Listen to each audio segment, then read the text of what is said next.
And then I got canceled by every single bank in the country for no reason whatsoever. It's kind of funny. Those same banks are coming back now, and they're kissing our asses, as you can probably guess. But in the middle of the night, start getting letters, Capital One, from Chase, from Bank of America. Congratulations, all your bank accounts are being shut. I mean, for properties like this, right? Great resorts around the world, great golf courses around the world, residential buildings, condominium associations. I mean, entities that had absolutely nothing to do with politics other than the commonality, of the same last name. And, at the same time, you had this war on kind of cryptocurrency all over the place. Every single person I knew that was in crypto, they were getting debanked, they were getting deplatformed. People were going after them like they were dogs because they believed in a better future for finance.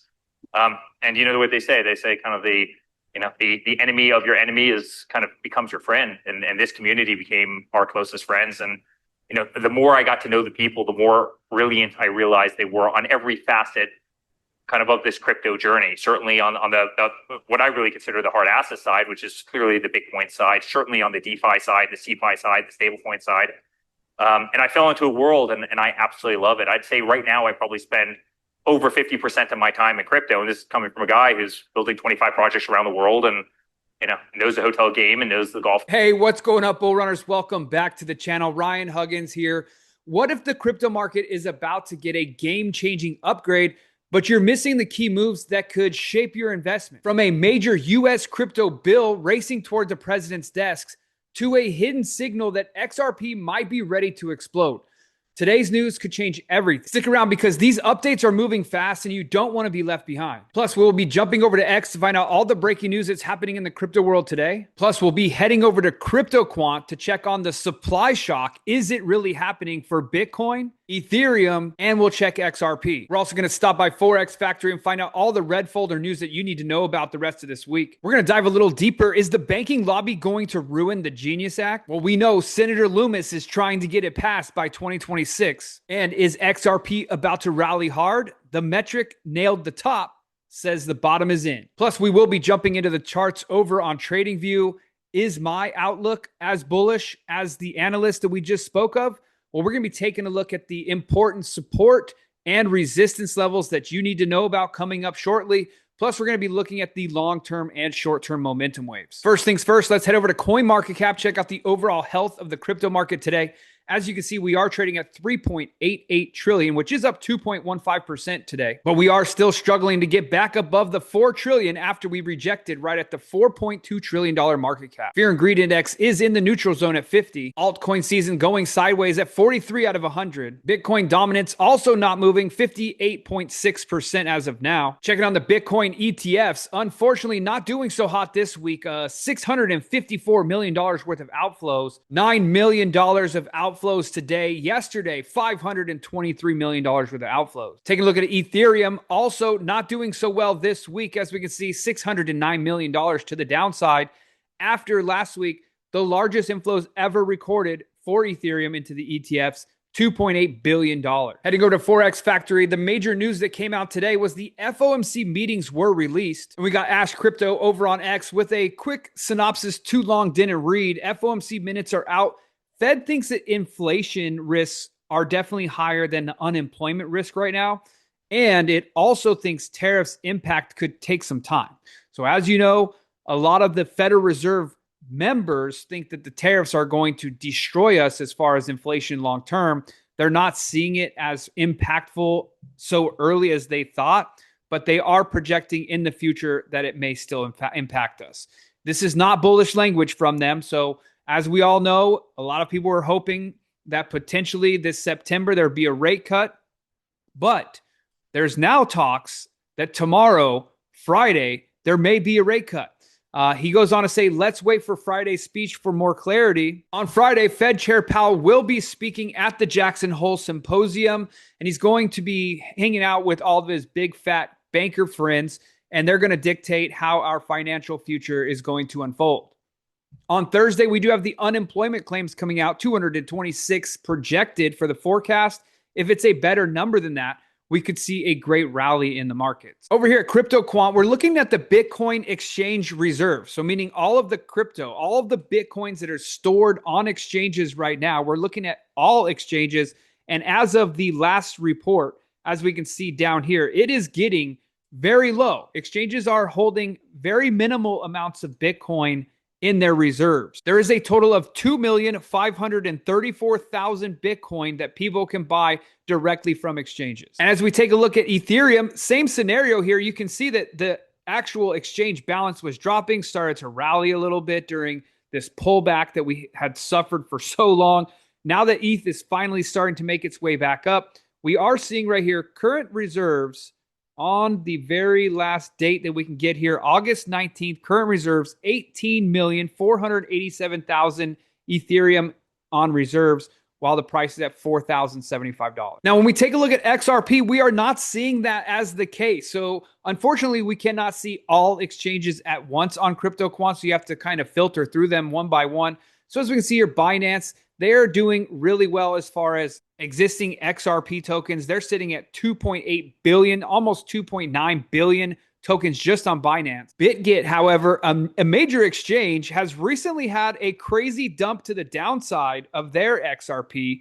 They're currently sitting at a reserve of about 10,700,000. BitThumb, however, has started to actually increase their reserves to the upside. So as we can see, they're holding over $1 billion in their exchanges, 1.659. And there are several other that you can go through on here. Let's take a look at KuCoin. They've been big in the news.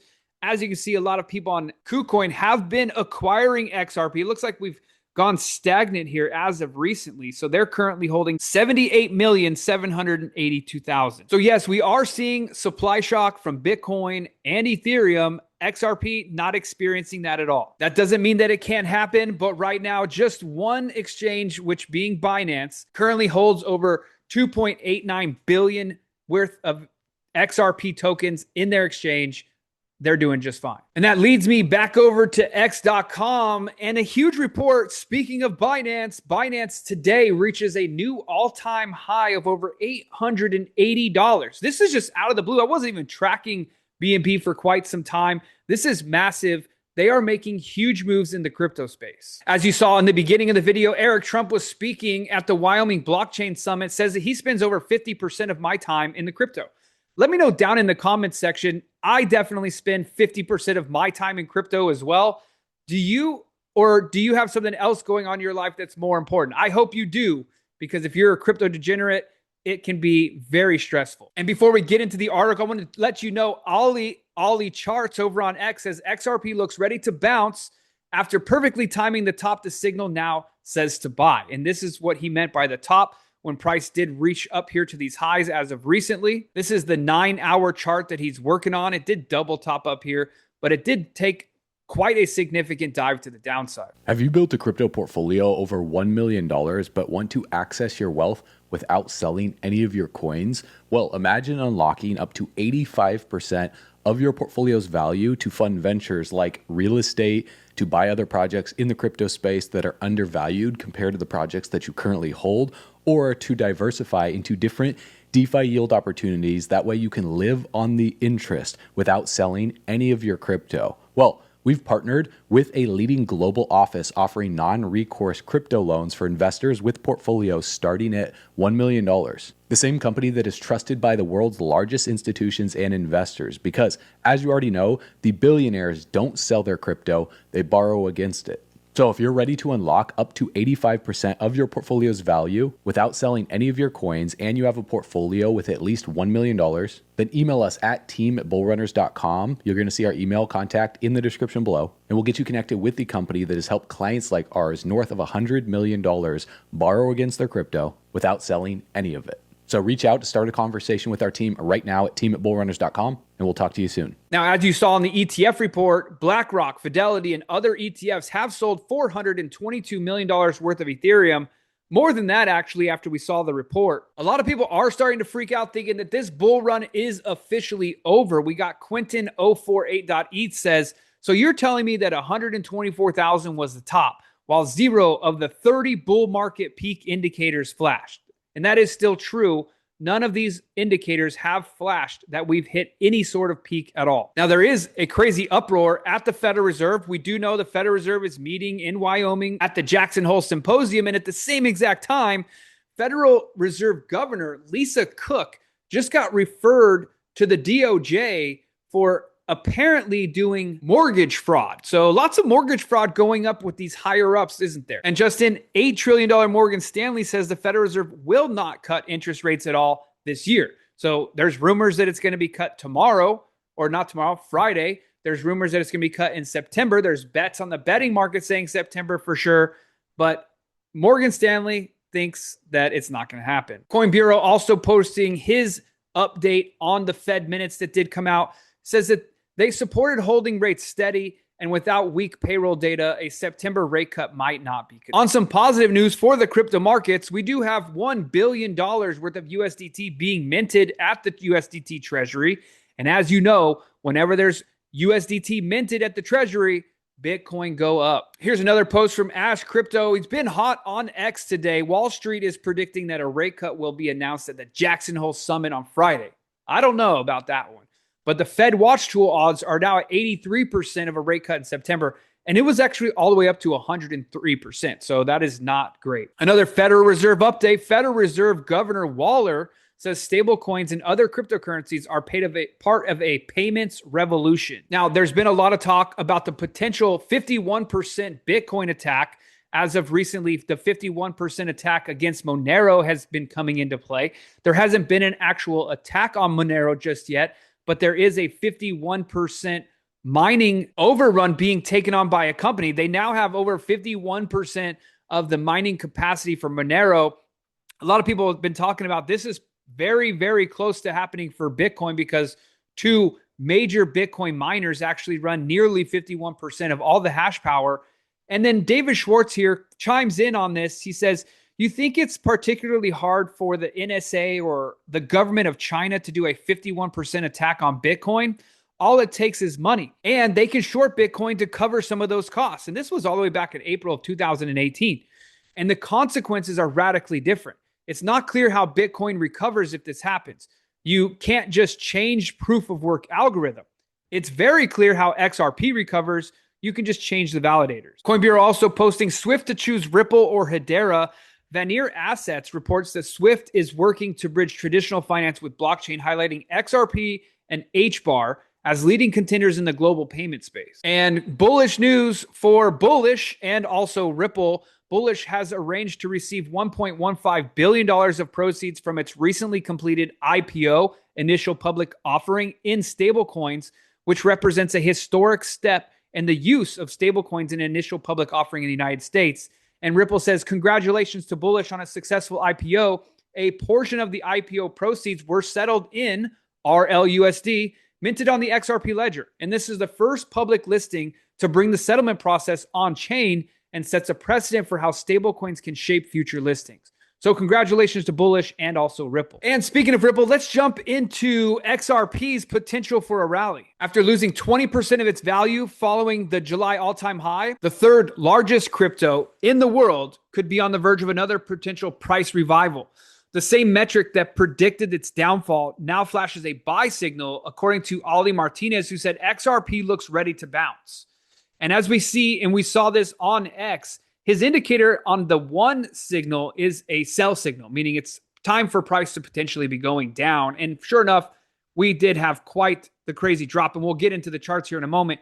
But now his buy signal, the 9, has flashed, and we're looking for a revival in the price of XRP. So Cynthia Loomis still continuing to push the market structure bill for crypto. Loomis said Republicans' goals include having a market structure bill passed through the Senate Banking Committee by the end of September, followed by consideration in the Senate Agriculture Committee by October. She went on to say, I hope it happens before Thanksgiving. And Republicans plan to pass this market structure in the Senate, followed U.S. House Representatives approving the Digital Asset Market Clarity, or the Clarity Rule, which was passed in July, with 78 Democrats voting for the bill as well. So it was a bipartisan issue.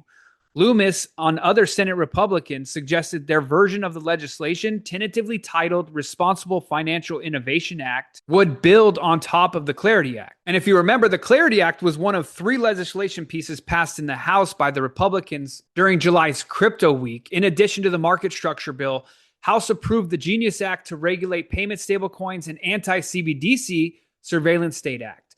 Now, this all has passed in the House. Then it goes on to the Senate, where they start to rework the bill a little bit. And that's where we get into our next article, where the banking lobby is losing its mind because it's losing its power and they want to change the Genius Act. As we can see from this post by Bank Policy Institute, they said in digital asset market structure legislation, it is important that the requirements in the Genius Act prohibiting the payment of interest and yield on stablecoins are not evaded. And the reason that you should care about this is if banks get more involved, it could mean more trust and liquidity into crypto, but it might also give traditional finance more control. And this could affect how stablecoins work for you, whether you're trading or holding. Plus, with the Genius Act already signed by President Trump, any changes could ripple through the market fast. So keep your eyes peeled for this to go through the Senate. Prominent members in the crypto industry have long argued that stablecoin issuers should be allowed to offer users interest. In March, Coinbase CEO Brian Armstrong said that interest-bearing stablecoins would give users more control over their financial products. The ability for other firms like exchanges to allow interest on stablecoins is based on factors other than holding use or retention, which was mentioned in the Genius Bill. The word solely in the Genius Act is a powerful legal limiter and really does mean that if there's any other basis for the deals, they probably don't qualify. The banking industry's concerns may have some grounding though, said Rosal.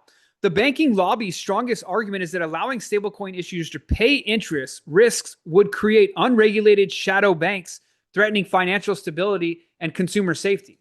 Without robust capital, reserve requirements, and oversight, stablecoin issuers could trigger liquidity crisis and expose users to even more risk. But will the Genius Act be amended? Well, pursuing self-interest at the expense of the greater good is essentially taken for granted in Washington. In this regard, powerful and conflicting influences in the policymaking process can dilute legislation and regulation, leading to a policy gridlock, yielding compromises that would most likely please neither side, only to create further market uncertainty. Jake Chervinsky, chief legal officer of Variant, stated, the banks demanded the exclusion of yield-bearing stablecoins in the Genius Act. Now they're upset that that language they asked for doesn't screw over stablecoin holders hard enough. Sorry you guys did a bad job negotiating your regulatory moat. Try lobbying better next. All right, guys, let's take a look at XRP. Now, a couple of days ago, we were actually very optimistic about the pump starting to happen. Unfortunately, we rejected to break above the 10 exponential moving average right here with a closed body candle. Now, what you're seeing for the first time since we broke to the upside all the way back at the beginning of July, which was right here, we have now broken back under our Wolfpack long-term momentum indicator. We have just flashed a red signal as of today. Now, hopefully, this is just a quick dip and rip to the upside. However, last time we lost this was back here, May 28th, and we ended up going from $2.30 all the way down to $1.91. So as we continue to watch the momentum, which is important, our short-term momentums have reset back to zero. So that's actually positive news. We could see a move back to the upside. And again, we are using the shaft trend cycle here for our short-term momentum, and we're using the Wolfpack for our long-term momentum. Well, let's look at supply and demand. As we can see, price did come down. And by the way, let me show you how I got these zones right here. They're not just randomly drawn. You can use this on your own charts as well. What you want to do is turn your candlesticks from traditional candlesticks to Heikin-Ashi candles. And then we're going to go to the 4-hour candles. All right. So we need, if you're looking at the daily and we're looking at this scenario, then we're looking at actual support all the way back down here, $2.20, right? So there's not enough information because we went so well to the upside from 220 all the way up to our new all-time high of 366. It was all green candles and Heikin-Ashi, literally no taking a breath all the way up, which was very, very nice and exciting. So we had to drop down to a smaller time frame. We're looking at the 4-hour.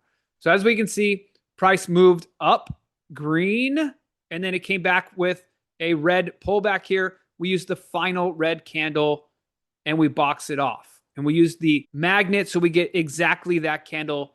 And that's going to be our support zone to the downside, which luckily we didn't break our one above it. Okay. Then we made another run to the upside. Then we had a pullback. And we have this last red candle before the next up move. And that's going to be our next level of support. And you can see last time we had this, we broke through it, unfortunately, but we did bounce off the bottom level. went back up. We actually retested right off the top of this one and made the move to the upside. So as of right now on the 4 hours, we have some positive news, right? We have 3 consecutive Heikinashi green candles to the upside. Unfortunately, this current green candle is turning into a doji. Positive news, though, we are broken back above the 10 exponential moving average. But as you can see, our long-term momentum wave has flipped to bearish. And we flipped bearish back here. Price was at about $3.23, and we have been dropping ever since. So what we're watching for on the Wolfpack indicator, on the 4-hour time frame, we're watching for it to break back above the 0 line here. These are the settings. You can screenshot this that I'm using for my Wolfpack indicator. Fast length is 10. Slow length is 30. So what we have right now as far as support zones is we're about to bounce off of it at this moment. So we have this support zone here at $2.92. If we lose that, there is a possibility of coming back down to $2.82. Our short-term and middle-term momentum has started to climb up, though, on the 4 hours, which is positive. We need to see a turnaround right now in the next 24 to 48 hours. Our next level of resistance we'll be getting to is $3.09 to $3.14. That's that zone we've been talking about. We needed to break was above 314. And then we could see a move up into these next zones of 327. So right now to the upside, if we're talking about resistance, it's 309 to 314. If we're talking about support, it's 292 to 282. If we lose that support, we're going down to 375. But if we break this resistance to the upside of 315, we could easily see a recovery back into 325. Now that's our traditional scales. Let's go look at the weekly spider line. Okay, so on our weekly spider lines, as we can see right now, we're on traditional candles. Price did break down below our green spider line here of 289. It did not reach all the way back down to the 278 zone, which is positive. You can see last time we did bounce off of that level. So we do have our new daily candle, 22 hours and 43 minutes at the time of recording this video. It'll be different by the time you're watching it. On this levels, we have resistance at $3.02. Then we have $3.12. And then we have $3.25. So in reality, same zones essentially that we were using on traditional supply and demand zones. But for those of you that are new, we use these spider lines. We got this idea from CryptoFace on YouTube. He does Bitcoin trading. The same philosophy also works on XRP, Ethereum, and basically every token that has a pivot point. So we took the weekly candles and we drew a trend line using the Ray tool from the top of the weekly candle to the pivot point. And the pivot point we are using is the high of 2021, April 12th. And that gives us our second point, and it draws a ray out into the future. And so when we go into the future of where we're at now, we can see they've been spot on historically. In fact, when we got to our most recent all-time high of 340, it rejected right off of our red dotted spider line. Then when we just recently got up to our 366 zone, it rejected off of our red dotted spider line. We have not broken above that red dotted spider line. And in fact, if we take a look on the daily chart instead of the weekly, we haven't even broken a bodied candle above it. We've had a couple of wicks flash through there, but up here, a couple of wicks touch it, but we have not broken that. So the thing that's got me worried the most about XRP right now is our short-term momentum wave dropping to the bearish side of things.